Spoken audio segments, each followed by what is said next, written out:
I never imagined the man I loved would erase me so completely from a hotel reservation, like I was a ghost who should not exist. That moment, standing outside the grand glass doors of that Manhattan hotel, seeing Mr. and Mrs. on the confirmation screen, without my name anywhere, shattered me into silence. The truth hit me like a subway train at rush hour. Today, I'm going to tell you something I never thought I would share. And if for even a second this feels familiar, I only ask that you like this video and subscribe. It will help me keep opening my heart. My name is Eleanor, and at 75 years old, I thought I knew what love looked like. I thought I understood the weight of marriage, the meaning of partnership, the value of shared dreams. But standing there on that busy Manhattan sidewalk, watching strangers rush past me while I stared at that hotel confirmation on my phone, I realized I had been living a lie for longer than I cared to admit. The morning started like any other in our cramped Brooklyn apartment. The radiator clanked its familiar tune, steam rising from the old pipes like morning prayers nobody heard. I wore my worn blue cardigan, the one with tiny pills of fabric that testified to decades of washing and rewashing. My fingers, arthritic and stiff, fumbled with the coffee maker, that ancient machine Thomas insisted we keep because it reminded him of his mother. Everything in our apartment reminded him of someone else. Nothing seemed to remind him of me. The scent of Colombian coffee filled our small kitchen, mixing with the smell of burnt toast. I could never quite master our temperamental toaster.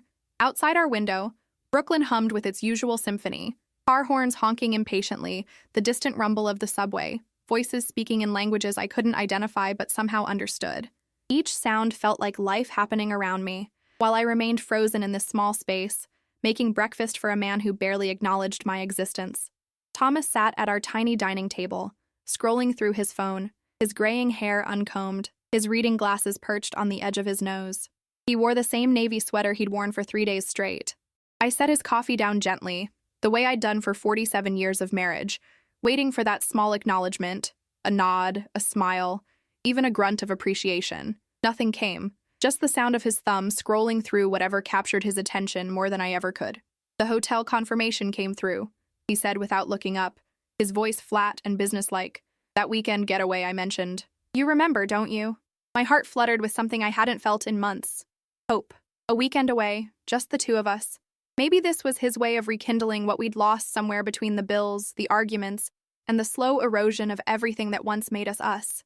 I smiled. Probably the first genuine smile I'd worn in weeks. Where are we going? I asked, hanging on to that fragile thread of possibility. The Westin in Times Square, he said, finally glancing up from his phone. Nothing fancy, but it'll do. I felt that familiar warmth spread through my chest, the same feeling I'd had when we were young, and every small gesture felt like a declaration of love. Times Square, busy, chaotic, alive.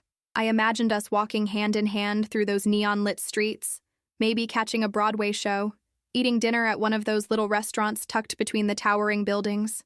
2 hours later, my phone buzzed with a notification. Hotel confirmation.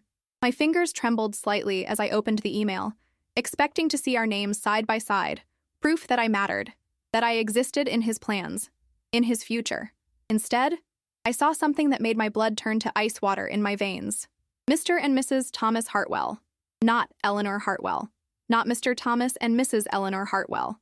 Just him, as if I were an afterthought, an accessory, a woman without a name or identity of her own. I stared at that screen until the words blurred together. The coffee mug in my hand suddenly felt too heavy, too warm. I set it down carefully on the kitchen counter, my hands shaking now, not from arthritis, but from something deeper, something that cut through bone and settled in my soul like a permanent ache. This wasn't the first time. The realization crept over me like morning fog rolling in from the harbor. How many times had I been erased? How many documents, reservations, invitations, and conversations had I been reduced to an addendum to his existence? Mrs. Alvarez from next door had warned me. 2 weeks earlier, she'd knocked on our door with a plate of her famous arroz con pollo, the kind that made our entire floor smell like comfort and home. She was 72, a widow from Queens who'd moved to Brooklyn after her husband's death, and she had the kind of eyes that saw everything, the bruises people tried to hide, the sadness they wore like invisible coats, the loneliness that echoed in empty apartments. "Don't trust him, mija," she'd whispered while Thomas was in the bathroom, her voice barely audible over the sound of running water. "I see how he looks at you. I see how you disappear when he's around. A man who loves you doesn't make you smaller." I'd laughed it off then, defensive and uncomfortable. Marriage was complicated, I told myself. 47 years together meant something. It had to mean something. But Mrs. Alvarez's words haunted me, following me through sleepless nights and empty days, whispering truths I wasn't ready to hear. Now, staring at that hotel confirmation, those words felt like prophecy. I thought about the fortune we'd accumulated over the years. Thomas had always been good with money, investing in stocks, playing the stock market like a chess game he understood better than anyone else. We had assets, significant wealth tied up in various investments, some traditional stocks, some newer ventures including Bitcoin and other cryptocurrency holdings that had grown substantially over the past few years. Our net worth was impressive on paper, millions of dollars in combined assets, funds spread across different accounts, a portfolio that would make most people our age feel secure and comfortable, but none of it felt like mine. Even though my name was on the accounts, even though legally I had equal access to our wealth, I felt like a stranger to our own fortune. Thomas made all the decisions, managed all the investments, controlled the flow of our capital like a conductor directing an orchestra I wasn't allowed to play in. The money had come from my sacrifices, too. When Thomas lost his job in Chicago 15 years ago, it was my jewelry that went to the pawn shop. My grandmother's pearls, the diamond earrings he'd given me for our 25th anniversary, the gold bracelet I'd saved for months to buy myself. It was my retirement savings that funded his first business venture, my inheritance from my mother that covered the down payment on our Brooklyn apartment.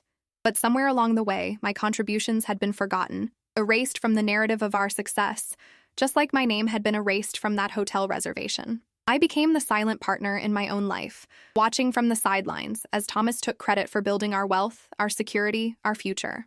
The afternoon sun streamed through our kitchen window, casting long shadows across the linoleum floor that needed replacing years ago.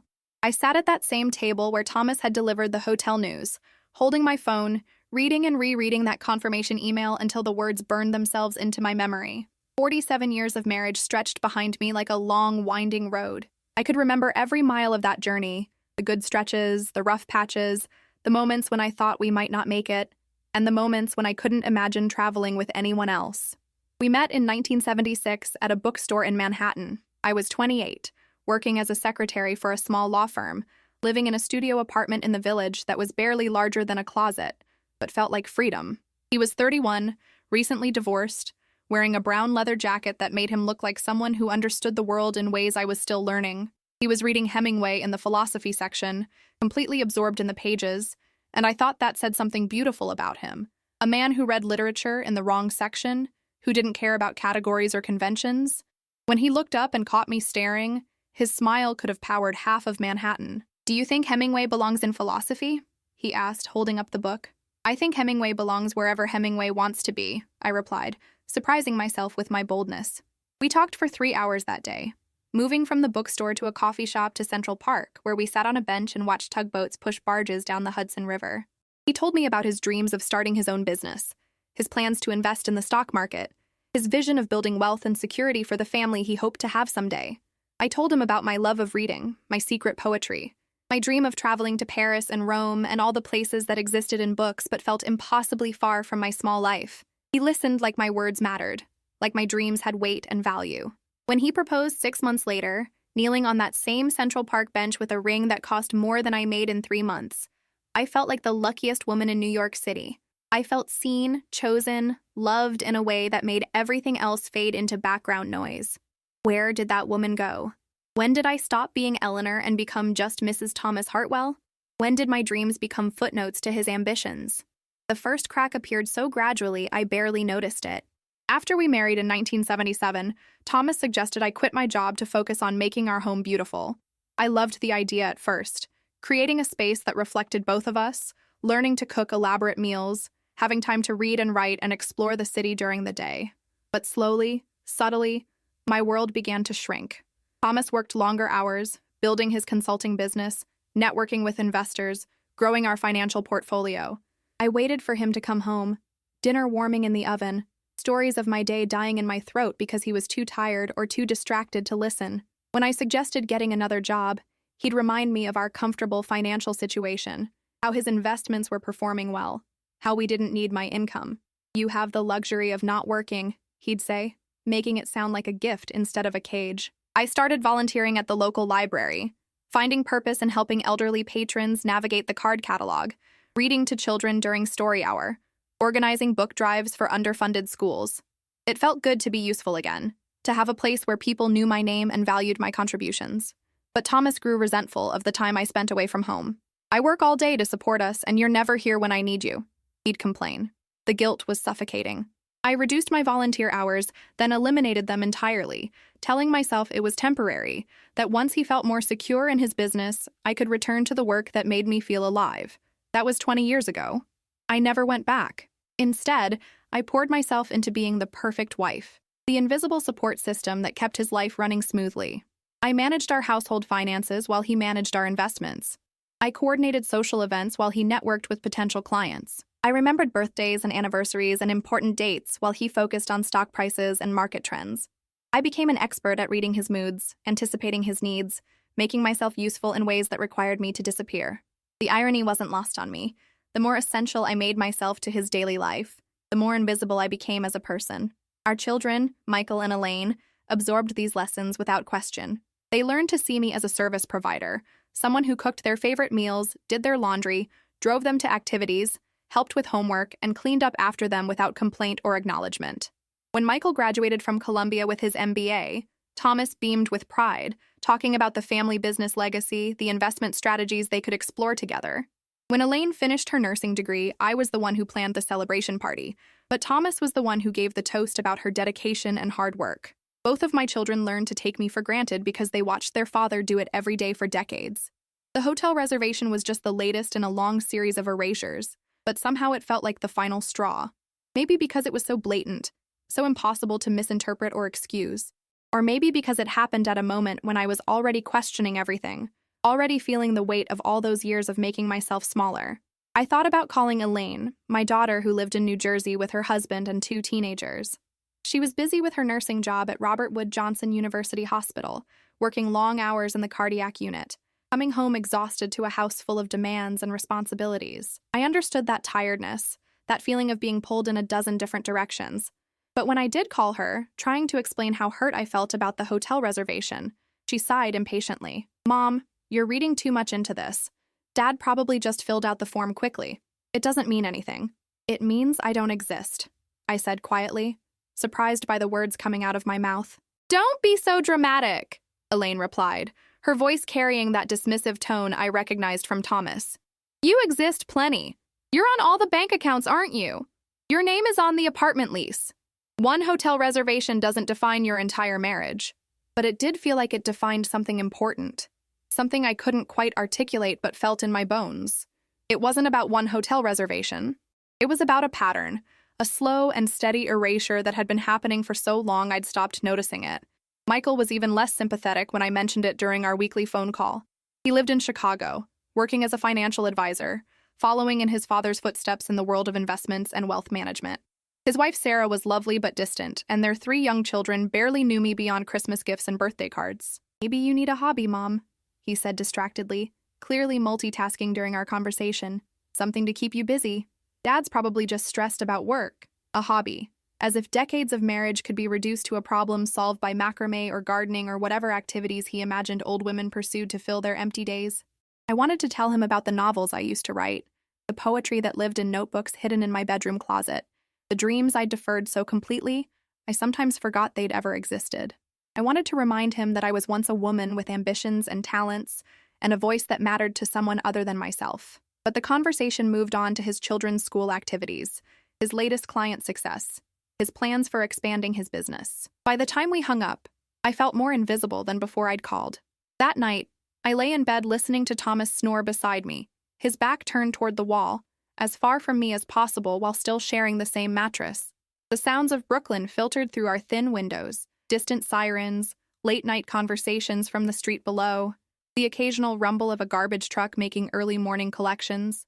I thought about that hotel room, probably beautiful and clean and anonymous, with 2 beds or 1 king-sized bed, maybe a view of Times Square's neon chaos, or maybe just an air shaft between buildings.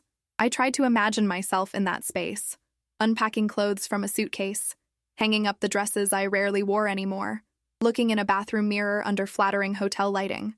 But in every scenario I imagined, I remained nameless, faceless, a shadow following Thomas through the lobby, the restaurant, the tourist attractions. Mrs. Thomas Hartwell. No first name required or acknowledged.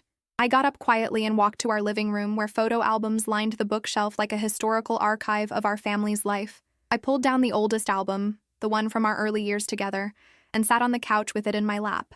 There I was in 1977, 29 years old, wearing a simple white dress and holding a bouquet of daisies, smiling like I'd just discovered the secret to eternal happiness. Thomas looked handsome and confident beside me, his arm around my waist, his expression suggesting he'd won some important prize. In the photos that followed, I watched myself change year by year. The confident young woman with bright eyes and an easy smile gradually became more subdued, more careful, more focused on staying in the background while Thomas took center stage. By the 1990s, I appeared in family photos like a supporting character in someone else's story, always slightly behind Thomas, always smiling but somehow less vibrant, always dressed appropriately but never memorably. The most recent photos were the worst. In them, I looked like a woman who'd forgotten how to take up space, how to stand at full height, how to meet the camera's gaze with confidence. I looked like someone who'd learned to apologize for existing. When did this happen? When did I become a person who needed permission to be seen? I closed the photo album and returned it to the shelf, but the images haunted me. That young woman in the wedding dress. She had opinions and dreams, and a voice she wasn't afraid to use. She wrote poetry and read philosophy and believed in her own worth. She would never have accepted a hotel reservation that erased her name. The next morning, I decided to do something I hadn't done in years. I got dressed carefully, choosing a blue dress I'd bought months earlier but never worn, applying makeup with the same attention I used to give my appearance when I worked at the law firm. I brushed my silver hair until it caught the light, and I looked at myself in the full-length mirror in our bedroom. The woman looking back at me was older than I felt inside, but she had good bones, kind eyes, and a dignity that decades of dismissal couldn't entirely diminish. She deserved to have her name on hotel reservations. She deserved to be seen and acknowledged and treated like a person rather than an accessory. I walked to the bank where Thomas and I kept our primary checking account, the one tied to our investment portfolio and stock market holdings. The building was imposing, all marble and brass, the kind of place that made me feel small and out of place. But I forced myself to walk through those heavy doors with my head held high. "I'd like to speak to someone about my account," I told the young woman at the information desk. "Of course, ma'am. What kind of assistance do you need?" "I want to understand my access to our joint assets," I said, the words feeling foreign in my mouth. "I want to know what I'm legally entitled to." She directed me to a financial advisor's office, a glass-walled cubicle where a woman about my daughter's age reviewed account information on her computer screen. The numbers were staggering. Our combined net worth approached $3 million, spread across various investments, retirement accounts, and liquid assets. "You have equal access to all joint accounts," the advisor explained. "You can make withdrawals, transfers, or investment changes without your husband's signature on any of these accounts." I stared at the computer screen, watching numbers that represented decades of our combined efforts, my sacrifices, my contributions to our shared wealth. Legally, half of that fortune was mine, but I'd never felt ownership of any of it. "What would I need to do to open my own checking account?" I asked, surprised by my own boldness. "Just a driver's license and an initial deposit," she said matter-of-factly. "Would you like me to set that up for you today?" I thought about Thomas at home, probably wondering where I was, expecting me to return with groceries or errands completed, ready to resume my role as his invisible support system. "Yes," I said. "I'd like that very much." Walking home from the bank with a brand new checkbook in my purse felt like carrying a secret weapon. For the first time in decades, I had something that belonged entirely to me, an account with my name alone on it, money that I could spend or save or invest without asking permission or explaining my choices. It was a small step, but it felt revolutionary. That afternoon, Mrs. Alvarez knocked on my door again, this time carrying a thermos of Café Cubano and 2 small cups. She had a way of appearing exactly when I needed her most, as if she could sense emotional weather patterns and knew when to offer shelter. "You look different today, mija," she said, settling onto my couch and pouring coffee that smelled like cinnamon and comfort. "Something has changed." I told her about the hotel reservation, about my conversation with Elaine and Michael, about my visit to the bank. She listened without interrupting, nodding occasionally, her dark eyes reflecting understanding and recognition. "My husband used to do that," she said quietly when I finished. "Not with hotel reservations, but with other things. I was Mrs. Ramirez, never Maria. I was his wife, not my own person. It took me 40 years to realize I was disappearing." "How did you stop it?" I asked, leaning forward, hungry for guidance from someone who'd walked this path before me. I started saying no, she said simply. Small no's at first. No, I don't want to watch that TV show. No, I don't want to eat at that restaurant. No, I don't want to visit your sister who treats me like furniture. Each no made me a little more real. She reached across the coffee table and squeezed my hand with fingers that showed their age, but held surprising strength. The hardest part is remembering who you were before you learned to disappear, she continued. But that woman is still in there, Eleanor. She's been waiting for you to find her again. That night at dinner, Thomas announced that he'd made additional reservations for our weekend getaway. A restaurant in Little Italy for Saturday night. Tickets to a Broadway show on Sunday afternoon. I thought you might enjoy Phantom of the Opera, he said, cutting into the meatloaf I'd prepared exactly the way he liked it. You used to love musicals. I did love musicals. I'd loved theater and literature and art and a dozen other things that had gradually been squeezed out of our life together. When was the last time we'd seen a Broadway show? When had I stopped expressing preferences about restaurants or entertainment or anything else that mattered to me? That sounds nice, I said automatically, the words coming from a lifetime of trained agreeableness. But then I remembered Mrs. Alvarez's advice about saying no, about making myself real through the radical act of having opinions. Actually, I said, setting down my fork, I'd prefer to see Hamilton. I've been wanting to see it for years. Thomas looked up from his plate, surprised by my interruption, my suggestion, my expression of preference. Hamilton is probably sold out, he said dismissively. And it's expensive. Phantom is a classic. I don't mind expensive, I replied, thinking about the bank account that now belonged to me alone, the access I had to our substantial assets. And I'm sure we can find tickets if we look. We're going to Phantom, Thomas said firmly, returning his attention to his meatloaf. I already bought the tickets. In the past, this would have ended the conversation. I would have apologized for mentioning Hamilton, thanked him for planning such a thoughtful weekend, and spent the show wondering what it would have been like to see the musical I actually wanted to see. Instead, I reached for my phone and, right there at the dinner table, pulled up ticket sales websites for Hamilton. Look, I said, turning the screen toward him. Saturday matinee, 2 orchestra seats available. I could buy them right now. He stared at me like I'd started speaking a foreign language, his fork suspended halfway to his mouth. Eleanor, what has gotten into you? I planned this weekend. I made the reservations. We're seeing Phantom. You planned this weekend, I repeated, tasting the words. But did you plan it for us? Or did you plan it for you and expect me to be grateful for the invitation? The silence that followed stretched between us like a bridge over dangerous water. I could feel something shifting, some fundamental change in the chemistry of our relationship that couldn't be reversed once acknowledged. I don't understand what you're upset about, Thomas said finally, his voice tight with irritation. I'm taking you to New York for a romantic weekend. I'm spending money on nice restaurants and entertainment. Most women would be thrilled. Most women are not married to you, I replied, surprising myself with the sharpness in my voice. Most women don't spend their lives being grateful for the privilege of existing in their husband's shadow.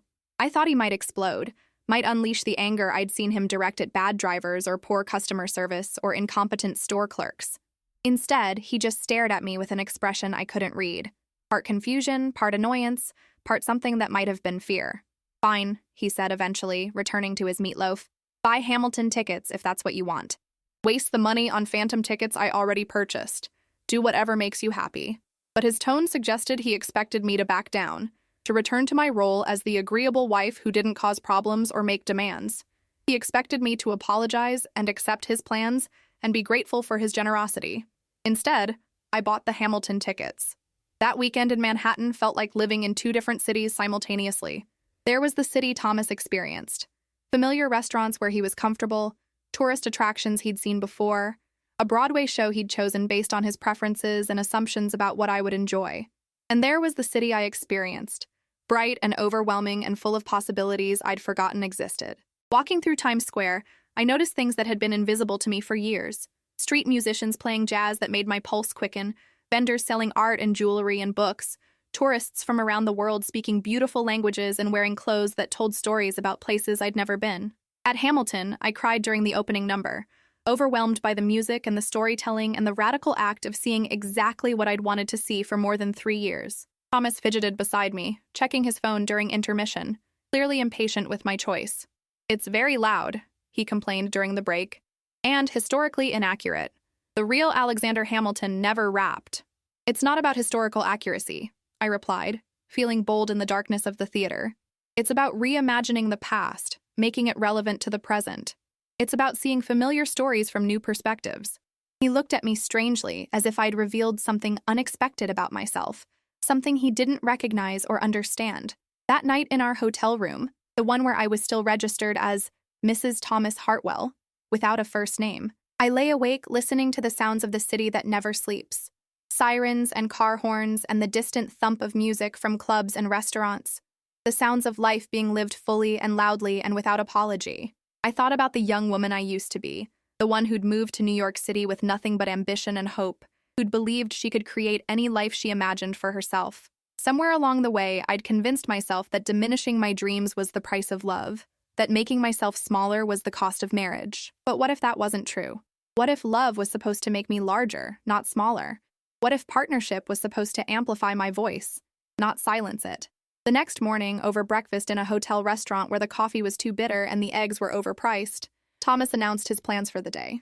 I thought we'd walk through Central Park, maybe visit the Metropolitan Museum of Art, then have an early dinner before driving home, he said, consulting his phone like a tour guide reading from a script. I'd like to visit the New York Public Library, I said, stirring sugar into my terrible coffee. I haven't been there in 20 years. The library? He looked genuinely puzzled. What would you want to do at the library? Read, I said simply. Remember what it feels like to be surrounded by books and ideas and possibilities. We can go to the library in Brooklyn anytime, he replied dismissively. We're in Manhattan. We should do Manhattan things. The New York Public Library is a Manhattan thing, I pointed out. It's one of the most beautiful buildings in the city. I used to spend entire afternoons there when we were young. That was different, Thomas said, his impatience becoming more evident. You were working then. You had time to waste on impractical things. Time to waste. Impractical things. As if reading and learning and expanding my mind were frivolous activities, hobbies suitable only for women with nothing better to do. I'm going to the library, I announced, standing up from the table. You can come with me or meet me later. But I'm going. For a moment, he looked genuinely shocked. In 47 years of marriage, I'd never walked away from a conversation, never made unilateral decisions about how to spend our time together, never prioritized my preferences over his convenience. Eleanor, sit down, he said, his voice carrying the authority he'd used successfully for decades. People are staring. I looked around the restaurant. A few other hotel guests were focused on their own breakfasts and conversations. No one was paying any attention to us at all. Let them stare, I said, leaving money on the table for my portion of the bill. I'll be at the library if you decide you want to join me. Walking alone through Manhattan felt dangerous and exhilarating at the same time.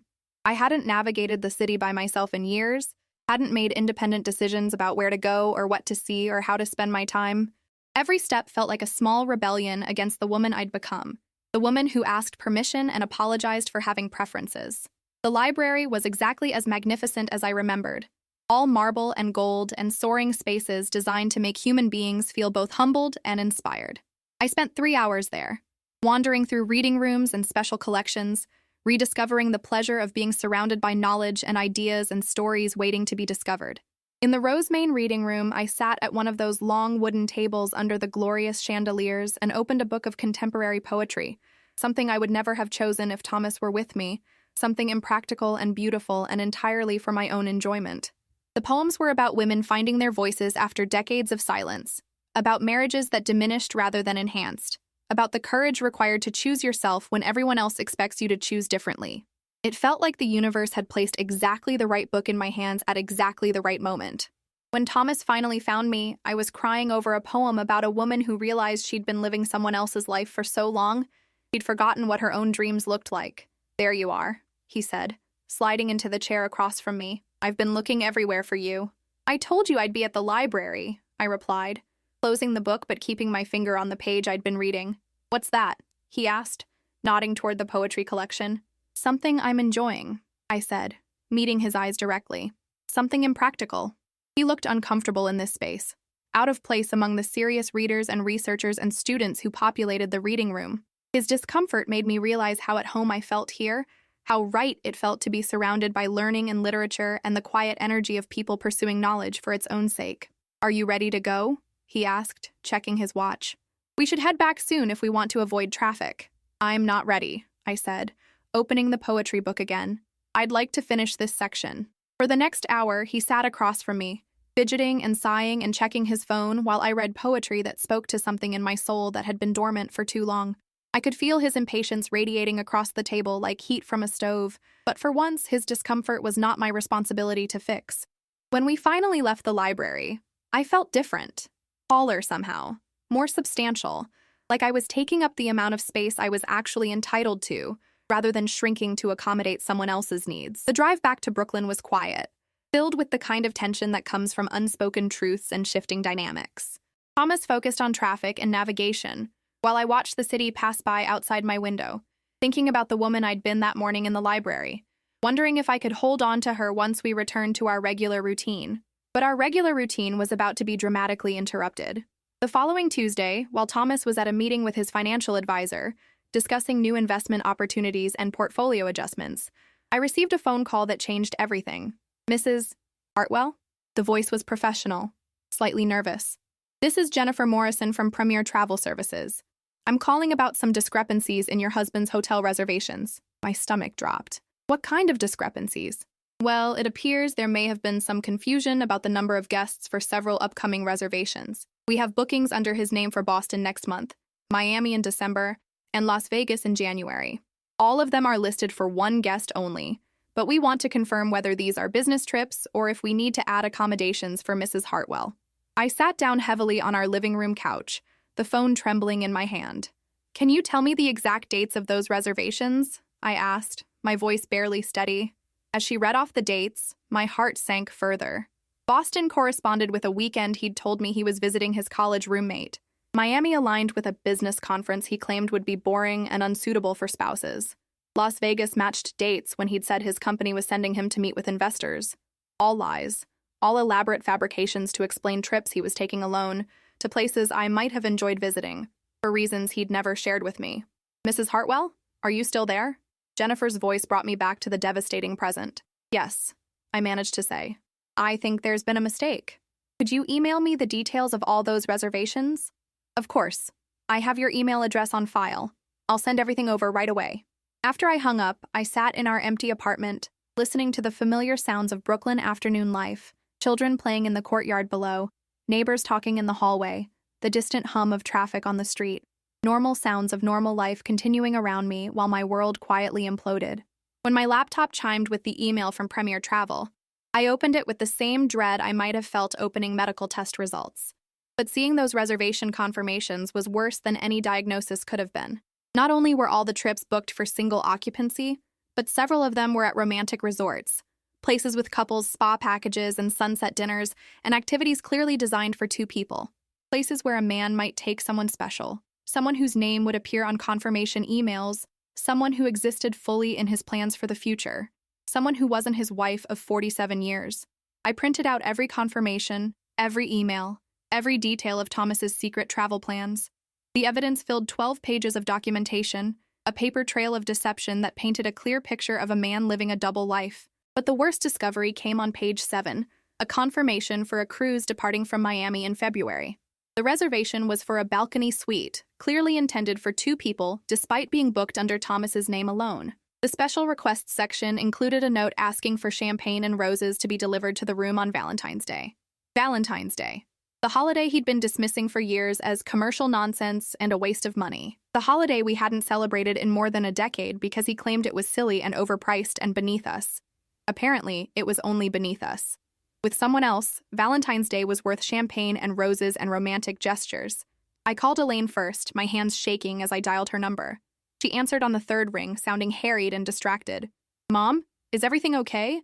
I'm just getting off my shift and I need to pick up the kids. I need to tell you something, I said, my voice steadier than I felt. About your father. I explained about the travel agent's call, about the secret reservations, about the pattern of deception that stretched back months and possibly years. As I talked, I could hear Elaine's breathing change, becoming shallow and quick. Mom, I'm sure there's an explanation, she said finally, but her voice lacked conviction. Maybe these are business trips and the travel agent made mistakes about the accommodations. Business trips to romantic resorts? I asked, with champagne and roses requested for Valentine's Day. The silence stretched between us until I could hear her children fighting in the background of her New Jersey kitchen. What are you going to do? she asked quietly. I don't know, I admitted, but I can't pretend I don't know anymore. Michael's reaction was different but equally disappointing. When I called him that evening and explained about the travel revelations, he became immediately defensive of his father. Dad works hard, Mom. Maybe he just needs some time to himself. Marriage is complicated, especially after so many years. You shouldn't jump to conclusions. What conclusions, Michael? I asked, genuinely curious about his interpretation of the evidence. What innocent explanation exists for secret romantic vacations? Maybe they're not romantic, he said weakly. Maybe the travel agent added those details by mistake. Maybe Dad was planning to surprise you, and the surprise got ruined by their phone call. Even as he said the words, I could tell he didn't believe them. But Michael had built his sense of security on the foundation of his parents' marriage. If that foundation was cracking, it threatened more than just my happiness. It challenged his entire understanding of family and commitment, and the reliability of love itself. I need you to support me through this, I said carefully. Whatever I decide to do, I need my children to understand why I can't ignore this. Mom, please don't do anything dramatic, he replied, and I could hear the panic in his voice. Don't make decisions when you're emotional. Dad loves you, I know he does. But love without respect isn't love at all. I was learning that lesson at 75 years old, later than I should have, but not too late to matter. When Thomas came home that evening, I was sitting at our kitchen table with the printed emails spread out in front of me like evidence in a courtroom. He walked in talking on his phone, discussing investment strategies with someone, gesticulating with his free hand the way he did when he was excited about financial opportunities. He hung up and noticed me at the table, noticed the papers, noticed my expression. What's all this? He asked, hanging his jacket on the back of a chair. These are your travel reservations, I said calmly, the ones the travel agent called to ask about today. I watched his face change as he processed what I'd said, what I knew, what I was holding in my hands. The color drained from his cheeks, then returned in a rush of red that climbed his neck and spread across his forehead. Eleanor, I can explain, he said, sitting down across from me.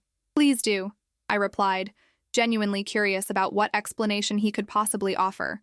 He picked up the first page of confirmations, scanned it quickly, then set it down with a heavy sigh. These aren't what they look like, he began, which was exactly what I expected him to say. What do they look like, Thomas?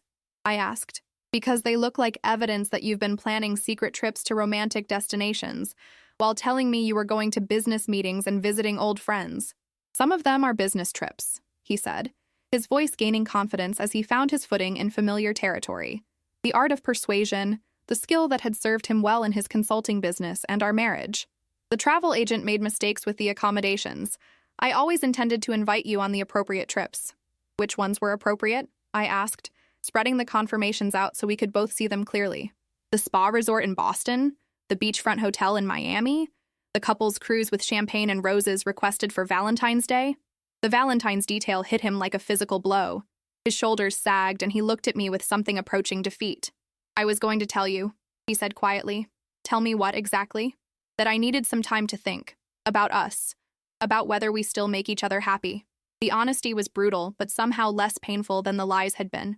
At least honesty gave me something real to respond to.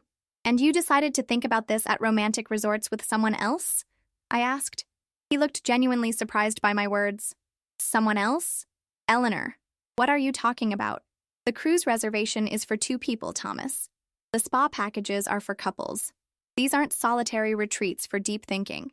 These are romantic getaways with a woman who isn't your wife. For a long moment, he just stared at me, and I could see him calculating, weighing the value of continued deception against the relief of finally telling the truth. Her name is Patricia, he said finally. She's a colleague. It's not what you think. But it was exactly what I thought, and we both knew it. How long? I asked. 6 months, he admitted. Maybe 8. Eleanor, it doesn't mean I don't love you. It doesn't mean our marriage was a mistake. Sometimes people just need to explore other possibilities. Other possibilities. As if nearly 5 decades of marriage was a business venture that needed to be diversified, a portfolio that required different investments to maximize returns. Did you ever consider exploring possibilities with me? I asked. Did it occur to you that I might like spa weekends and Valentine's Day celebrations and romantic trips to beautiful places? He looked genuinely confused by the question, as if the idea of developing our relationship instead of replacing it had never crossed his mind. We've been married for 47 years, Eleanor. We know each other completely. There's nothing new to explore. You don't know me at all. said quietly. If you think there's nothing new to explore, it's because you stopped looking at me as a complete person decades ago. You turned me into a service provider and convinced yourself that was enough for both of us. I stood up and gathered the printed confirmations, evidence of his secret life and my invisible marriage. I'm sleeping in the guest room tonight, I announced, and I need you to cancel all of these reservations. Eleanor, please, he said, reaching for my hand. Let's talk about this. Let's figure out how to fix this. You can't fix this, Thomas, I replied, pulling my hand away. You can't undo months of deception with a conversation. You can't repair 47 years of taking me for granted with promises to do better. That night, alone in our guest room that had become my refuge from a marriage that no longer felt like home, I made a list of everything I wanted from the rest of my life. It was a short list, but a revolutionary one. I wanted to travel to places I chose for reasons that mattered to me. I wanted to read poetry and attend lectures and visit museums without asking permission or justifying my interests. I wanted to have conversations with people who saw me as interesting and valuable. I wanted to wake up each morning excited about the day ahead instead of dreading another routine of invisible service. I wanted to remember what it felt like to be Eleanor Hartwell, not just Mrs. Thomas. Most of all, I wanted to stop apologizing for taking up space in my own life. The next morning, I called a lawyer. Not for revenge or to punish Thomas, but to understand my rights, my options, my access to the wealth we'd built together over nearly 5 decades. Margaret Chen's office was in downtown Brooklyn, in a converted brownstone that felt both professional and welcoming. She was about 60, with silver-streaked hair and kind eyes that had probably seen every variation of marital crisis that existed. Mrs. Hartwell, she said, reviewing the financial documents I'd brought with me. You're in a very strong position legally. New York is an equitable distribution state, which means assets are divided fairly, though not necessarily equally. Given the length of your marriage and your contributions to building this wealth, you'd be entitled to a significant portion of your joint assets. She explained the process, the timeline, the likely outcomes, but more importantly, she helped me understand that I had choices I hadn't realized existed. Many women your age feel trapped in unsatisfying marriages because they don't understand their financial independence, she said. You have enough assets to live very comfortably on your own, to travel, to pursue interests and relationships that bring you joy. I'm 75 years old, I pointed out. Isn't it too late to start over? It's too late to be 25 again, Margaret replied with a smile. But it's not too late to be happy. Some of my clients have discovered that their 70s and 80s were the most fulfilling decades of their lives, because they finally felt free to live authentically. That afternoon, I opened my own savings account, separate from the joint account Thomas and I shared, separate from the investment portfolio he managed, separate from the complex web of assets that bound us together financially, if not emotionally. I transferred $50,000 from our joint account to my new personal account. It felt simultaneously like stealing and like claiming what was rightfully mine. Thomas had made unilateral financial decisions for decades, investing our money in stocks he chose, making expenditures he deemed appropriate, controlling our wealth like a personal kingdom where I was a subject rather than a partner. Now I was making my own financial decision, small by comparison to our total net worth, but revolutionary in terms of my personal autonomy. That evening, Thomas confronted me about the bank transfer. Eleanor, what are you doing? He asked, holding a printed bank statement. You can't just move money around without discussing it with me first. Why not? I asked calmly. You've been moving money around without discussing it with me for years. You book expensive trips without my input. You make investment decisions without my consultation. You spend our assets on another woman without my knowledge. That's different, he said, but he couldn't explain how it was different in any way that made sense. It's different because you're used to controlling our finances while I'm used to accepting whatever access you allow me, I replied. But I'm learning that I have rights and options I never understood before. I could see fear creeping into his expression. Not fear of losing me, but fear of losing control over the situation, over the narrative, over the comfortable arrangement that had served his needs so well for so long. Are you planning to divorce me? He asked bluntly. I'm planning to live the rest of my life as a person who matters, I said. If that's compatible with staying married to you, then we'll stay married. If it's not, then we won't.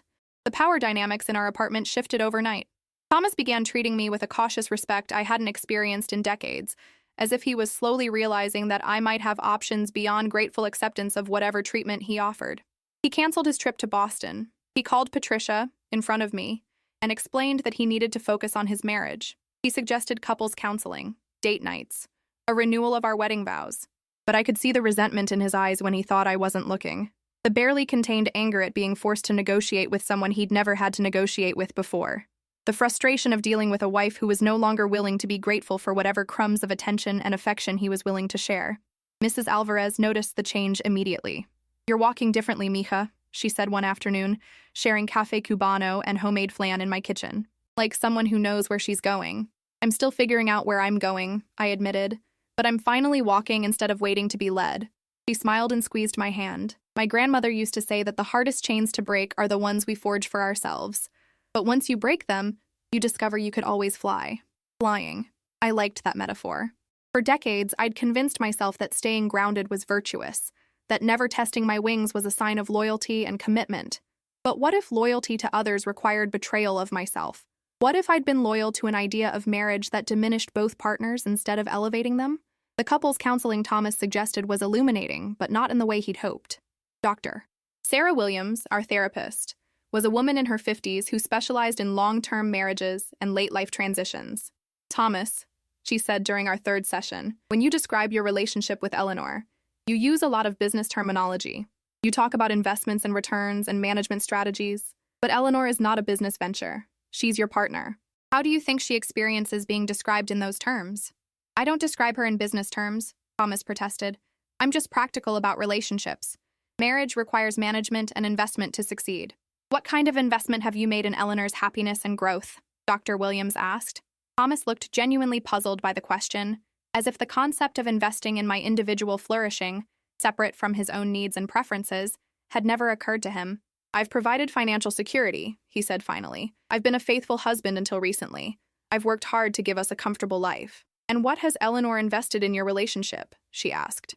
The answer to that question filled the remainder of our 50-minute session. My decades of service and sacrifice, my suppressed dreams and deferred ambitions, my willingness to shrink so he could expand, my transformation from a person with interests and opinions into a support system for his life and career.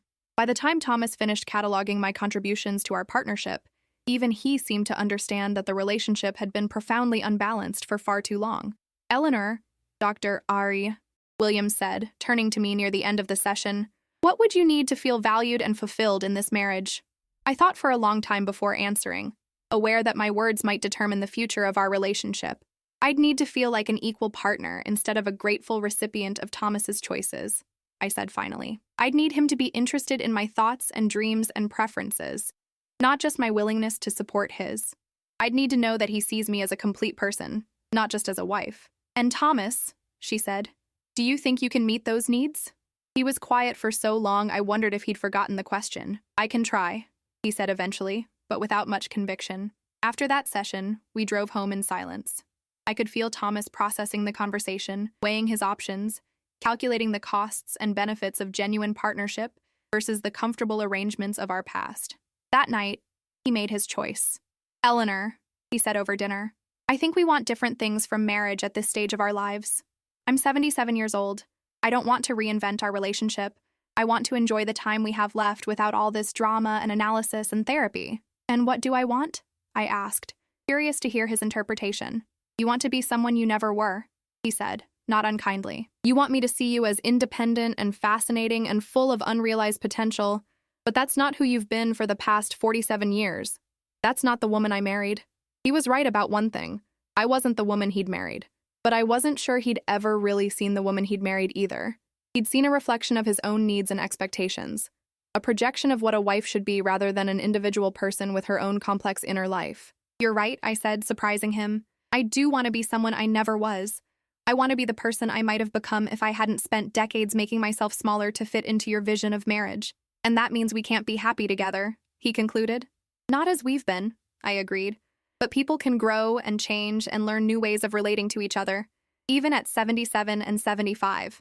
"I don't want to grow," Thomas said bluntly. "I don't want to change. I want to enjoy my retirement with a woman who appreciates what I provide and doesn't constantly challenge me to be different." It was the most honest thing he'd said to me in years. That night, I called Margaret Chen and asked her to begin divorce proceedings. The legal process was complex, but surprisingly civil. Thomas was angry but not vindictive, probably because he understood that his affair had weakened his negotiating position considerably. I was entitled to half of our assets, including the substantial investment portfolio that had grown to nearly $3 million over the decades. Dividing a life was more complicated than dividing wealth. Who keeps the wedding china no one ever used? What happens to photo albums full of memories that belonged to both of us, but meant different things to each of us? How do you separate the accumulation of nearly 5 decades without losing the evidence that it all mattered, that it all meant something, even if it wasn't enough? I kept the apartment in Brooklyn. Thomas found a place in Manhattan, closer to Patricia and the restaurants and cultural activities they enjoyed together. It was amicable in the way that endings can be when both parties are exhausted by the effort of pretending things are different than they are. The hardest part was telling the children. Elaine cried, partly from sadness and partly from relief that she wouldn't have to navigate her parents' unhappiness anymore. Michael was angry, accusing me of destroying the family for selfish reasons, but I suspected his anger was really fear about his own marriage and his own assumptions about commitment and partnership. "You gave up on Dad," he said during one particularly painful phone call. "I gave up on disappearing," I corrected him. "For 47 years, I disappeared a little more each day until I could barely remember who I'd been before I became Mrs. Thomas Hartwell. At some point, you have to choose between preserving a marriage and preserving yourself." "But you're 75 years old, Mom," he argued. "What kind of life are you expecting to build at your age?" It was a question I'd asked myself many times during those difficult months of legal proceedings and emotional reckoning. What did freedom look like for a woman my age? What possibilities existed beyond the familiar structure of marriage and family obligations? I was about to find out. The first thing I did after the divorce was finalized was book a trip to Paris. Not Paris with Thomas, analyzing every restaurant and museum through his preferences and opinions, but Paris alone, with a guidebook and comfortable shoes and no agenda beyond my own curiosity and delight. I'd never traveled alone, never navigated a foreign city without a companion, never made decisions about how to spend my time based entirely on what interested me. It was terrifying and exhilarating at the same time. The small hotel I chose in the Marais district was nothing like the luxury accommodations Thomas preferred. It was quirky and charming and full of character, with crooked floors and tiny rooms, and a breakfast area where solo travelers shared stories and recommendations. For 2 weeks, I walked through Paris like a woman discovering the world for the first time. I spent entire afternoons at the Louvre, not rushing through the galleries, but sitting with individual paintings until I understood what they were trying to tell me. I visited Shakespeare and Company, the famous bookstore that had been a gathering place for writers and readers for decades. I sat in cafe windows, drinking wine and writing in a journal I'd brought with me, recording thoughts and observations that belonged to no one but myself.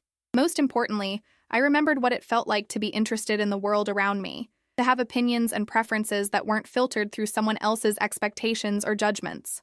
On my last day in Paris, I sat in a park watching children play while their grandparents chatted on nearby benches. An elderly French woman struck up a conversation with me, asking about my travels, my impressions of her city. "You seem so happy," she said in accented English, like someone who is exactly where she belongs. I realized she was right. For the first time in decades, I felt like someone who belonged in her own life. When I returned to Brooklyn, everything looked different. The apartment that had felt like a prison now felt like home. The neighborhood I'd found depressing now seemed full of possibility and community. Mrs. Alvarez welcomed me back with homemade empanadas and café cubano, eager to hear about my adventures and my plans for the future. "What's next, mija?" she asked, settling onto my couch with the familiarity of true friendship. "I don't know," I admitted, "but I'm excited to find out." I enrolled in an art class at the local community center, something I'd wanted to do for years but never made time for. My watercolors were clumsy at first, but the process of creating something beautiful and entirely my own felt like meditation and celebration combined. I volunteered at a literacy program for elderly immigrants, helping people my own age learn to read and write in English. Their courage reminded me that it's never too late to develop new skills, to expand beyond the limitations we've accepted for ourselves. Most surprisingly, I started dating someone. Robert was 78, a retired professor of literature who'd been widowed 3 years earlier. We met at the library, the Brooklyn Public Library, where I'd become a regular patron again, and bonded over our shared love of poetry and our mutual appreciation for the courage required to rebuild a life at our age. He was nothing like Thomas, gentle where Thomas was controlling, curious where Thomas was dismissive, interested in my thoughts and opinions in ways that felt both foreign and wonderful. He'd loved his wife deeply and mourned her genuinely, but he'd never confused love with possession, never mistaken partnership for ownership. Our relationship moved slowly, carefully, with the deliberation of people who understand that time is precious and shouldn't be wasted on anything that diminishes either partner. You're different from other women my age, he told me one evening as we walked along the promenade in Brooklyn Heights, watching the sunset over Manhattan's skyline. How so? I asked. You seem like someone who's still becoming herself, he said. Most people our age act like they're finished, like whatever they've been for the past few decades is all they'll ever be. But you seem like you're still curious about who you might become. He was right. The divorce hadn't been an ending, but a beginning. At 75 years old, I was finally starting to understand who Eleanor Hartwell was when she wasn't defined by her role as Thomas's wife. A year after the divorce, Thomas remarried. Patricia was 15 years younger than me, recently divorced herself, eager to travel and entertain and be the kind of companion he'd wanted me to become. Their wedding announcement in the local paper described them as two people who found love again after difficult endings. I felt no jealousy, no regret, no sense of loss. If anything, I felt relief that he'd found someone whose needs aligned with what he was willing to offer. Someone who wouldn't require him to grow or change or examine the assumptions that had shaped his understanding of partnership. Patricia would never have to fight to be seen because she'd never disappeared in the first place. Thomas would never have to navigate the complex process of rediscovering a long-lost partner because Patricia was presenting herself exactly as she was from the beginning. It was probably perfect for both of them. Meanwhile, my own life was expanding in ways I couldn't have imagined. I'd reconnected with friends from decades past, women who'd also struggled with the balance between selflessness and self-preservation, who understood the courage required to choose authenticity over security. My relationship with my children improved slowly but meaningfully. Elaine began asking for my advice about her own marriage, curious about how I'd found the strength to demand better treatment. Michael remained somewhat distant, but I could see him watching his own wife more carefully, paying attention to her needs and preferences in ways that suggested he'd learned something from my example. Most importantly, I'd learned to trust my own judgment, to believe that my thoughts and feelings and preferences were valuable enough to guide important decisions. It was a skill I should have developed decades earlier, but learning it at 76 felt like a gift rather than a failure. One evening, as I was preparing dinner for Robert and myself, something simple but delicious, chosen because we both enjoyed it rather than because it met someone else's expectations, my phone rang with a call from an unknown number. Mrs. Hartwell? The voice was young, professional. This is Amanda Rodriguez from the Brooklyn Women's Center. We received your contact information from one of our volunteers who thought you might be interested in sharing your story. My story? I asked, uncertain what she meant. We run support groups for women who are considering major life changes later in life, Amanda explained. Divorce, career transitions, geographic moves, women who feel stuck in situations that no longer serve them but aren't sure they have options. Your neighbor, Mrs. Alvarez, suggested that your recent experiences might be helpful to other women facing similar decisions. The idea of sharing my personal struggles with strangers felt both terrifying and appealing. Would other women understand the grinding loneliness of being invisible in your own marriage? Could my story help someone else recognize that it's never too late to choose yourself? What would that involve? I asked. Just informal conversations, really.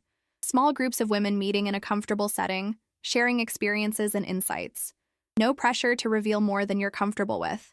Just the opportunity to connect with other women who've faced similar crossroads. I thought about the woman I'd been 2 years earlier, afraid to express preferences, afraid to take up space, afraid to imagine a life centered around her own needs and interests. That woman could have benefited from hearing stories of women who'd found the courage to choose authenticity over security. I'd like to help, I said. A month later, I found myself sitting in a circle of 8 women, ranging in age from 58 to 83, sharing stories of marriages that had diminished them, families that had taken them for granted, and the slow, difficult process of rediscovering who they were when they weren't defined by their service to others. There was Margaret, 71, whose husband controlled every penny of their substantial retirement savings while expecting her to be grateful for whatever allowance he provided. There was Susan, 62, whose grown children treated her like unpaid childcare and household help while pursuing their own careers and interests. There was Dorothy, 83, whose family had convinced her to sell her home and move in with relatives who treated her like a burden rather than a beloved matriarch. Each woman's story was different, but the themes were heartbreakingly similar. The gradual erosion of identity, the assumption that older women should be grateful for whatever attention and care they received, the belief that choosing yourself was selfish rather than necessary. But we also shared stories of transformation and liberation. Women who'd learned to set boundaries, to express preferences, to invest in their own growth and happiness. Women who'd discovered that life after 70 could be more fulfilling than life before 70 if they had the courage to live authentically. The hardest part, I told the group during one of our sessions, was realizing that I'd been complicit in my own disappearance. No one forced me to make myself smaller. I chose to shrink because I thought it was what love required. But love shouldn't require you to disappear, Margaret observed. Real love should make you more yourself, not less. She was right, of course. But it had taken me 75 years to learn the difference between love and accommodation, between partnership and service, between sharing a life and sacrificing your own. These conversations with other women became one of the highlights of my week. There's something powerful about being in a room full of people who understand your struggles without explanation, who've walked similar paths and emerged with hard-won wisdom about resilience and reinvention. 6 months after I started facilitating these support groups, Amanda asked if I'd be willing to speak at a larger conference about women's financial independence after divorce. The idea of standing in front of hundreds of strangers and sharing my personal story felt overwhelming, but I remembered the woman I'd been before the divorce, so isolated in her struggles, so convinced that her problems were unique and insurmountable. If my story could help even one woman realize that she had more options than she understood, then the vulnerability would be worthwhile. The conference was held at a hotel in Manhattan, ironically just a few blocks from the Westin where Thomas and I had stayed for our disastrous weekend getaway. Standing at the podium, looking out at an audience of women ranging in age from their 50s to their 80s, I felt nervous but purposeful. 2 years ago, I began. I was a woman who didn't know her own worth. I'd spent so many decades making myself useful to other people that I'd forgotten how to recognize my own needs, let alone advocate for them. I told them about the hotel reservation that erased my name, about the travel confirmations that revealed Thomas's secret life, about the moment I realized I had a choice between preserving a marriage that diminished me and preserving myself. Divorce at 75 isn't easy, I continued, but invisibility at any age is harder. I chose to bet on myself, to trust that I was worth more than the crumbs of attention and affection I'd been accepting for so long. I talked about the financial aspects of late-life divorce, the importance of understanding your rights and options, the reality that many older women have more economic power than they realize. Our generation had often ceded financial control to our husbands, but legally and practically, we had more autonomy than we understood. Don't let anyone convince you that you're too old to start over, I concluded.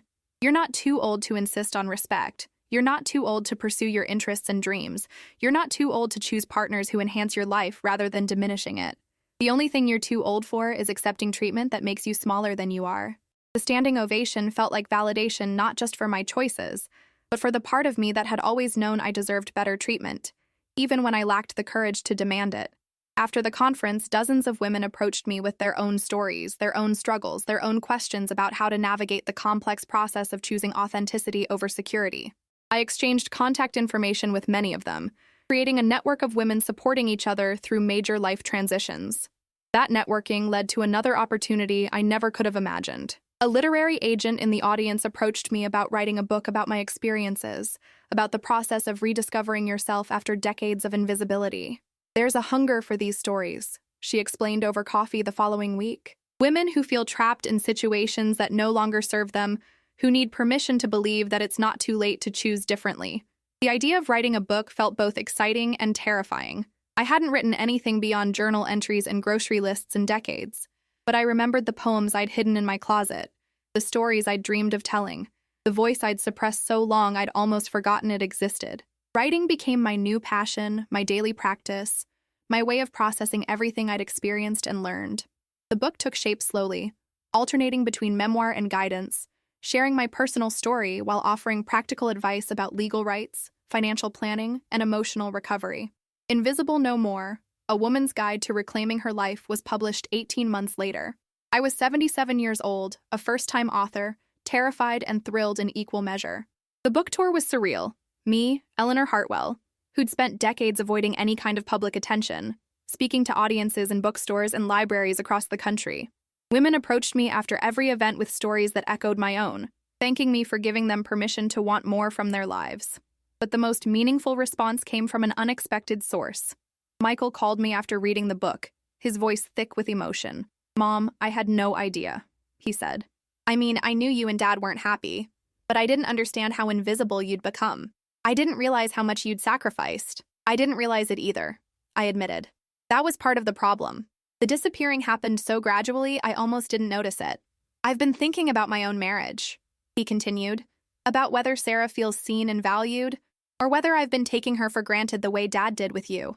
Your book made me realize I never want Sarah to feel like she has to choose between her marriage and herself. That conversation was worth more to me than any book sales or speaking engagements.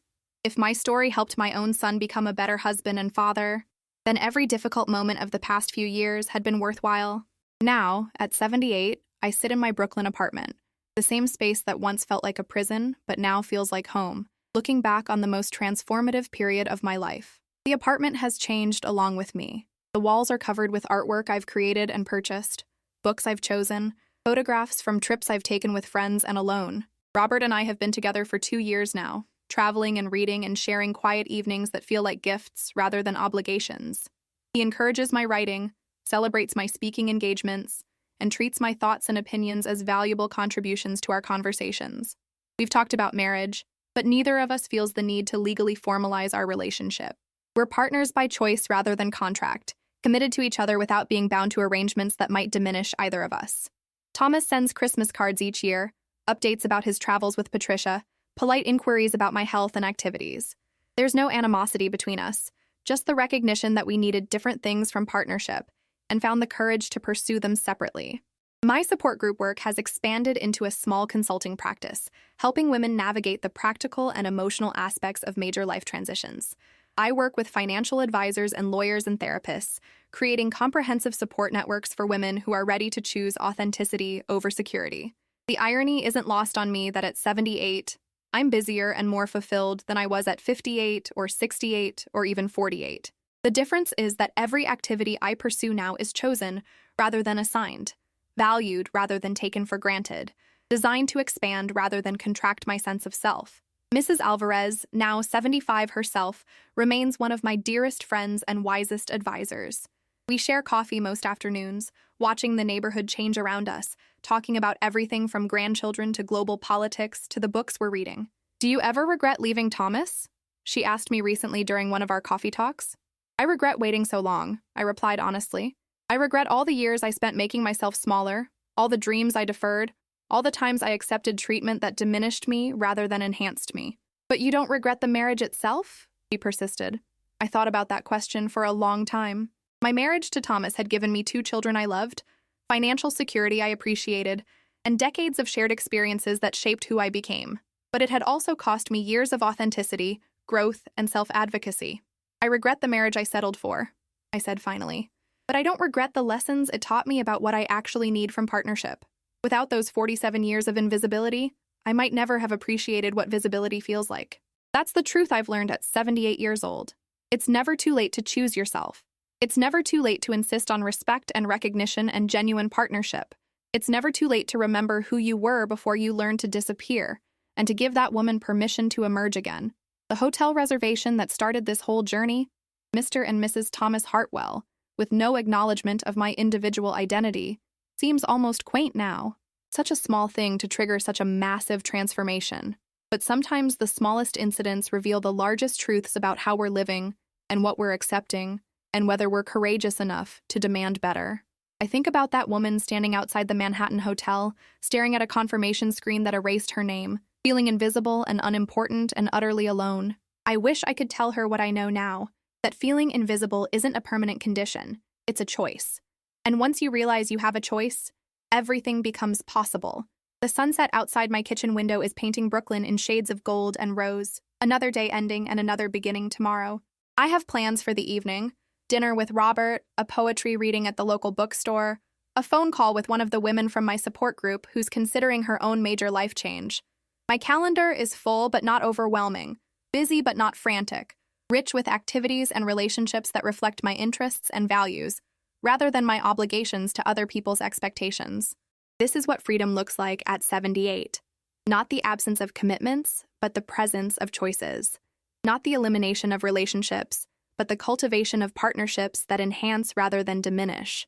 Not the rejection of service to others, but the inclusion of service to yourself in the equation of a life well lived. I raise a glass of wine, a Merlot I chose because I love the way it tastes, not because someone else prefers it, to the woman I was, and the woman I've become, and all the women who are still finding the courage to choose themselves. Here's what I want you to remember. You are never too old to insist on being seen. You are never too old to express your preferences and pursue your interests and demand respect from the people who claim to love you. You are never too old to bet on yourself, to trust your own judgment, to create a life that reflects your values rather than your fears. The cruelest storms can indeed unveil our strongest selves. Sometimes we have to lose everything we thought we wanted to discover what we actually need. Sometimes we have to become invisible before we can learn what visibility feels like. But once you remember who you are, once you give yourself permission to take up space in your own life, the possibilities become endless. Even at 78, even after 47 years of marriage, even when everyone around you insists it's too late to change. It's never too late to choose yourself. It's never too late to live authentically. It's never too late to remember that you matter, that your dreams have value, that your voice deserves to be heard. Have you ever lived or known someone who lived something like this? Have you ever felt invisible in your own life, erased from your own story, diminished by the very relationships that were supposed to enhance you? Please, share your story in the comments below. Your experience matters, your struggles are valid, and your courage to consider change, at any age, is an inspiration to others who might be facing similar crossroads. If this story resonated with you, if it reminded you of your own worth or gave you permission to imagine a different kind of life, please like this video and subscribe to this channel. Every like, every subscription, every comment helps this message reach someone who needs to hear it, someone who's forgotten that she's never too old to choose herself. Let's keep opening our hearts together. Let's keep sharing our stories. Let's keep reminding each other that visibility is a choice, respect is a requirement, and authenticity is always worth the courage it takes to claim it. Until next time, remember, you are never invisible to the people who truly see you, and the most important person who needs to see you is yourself.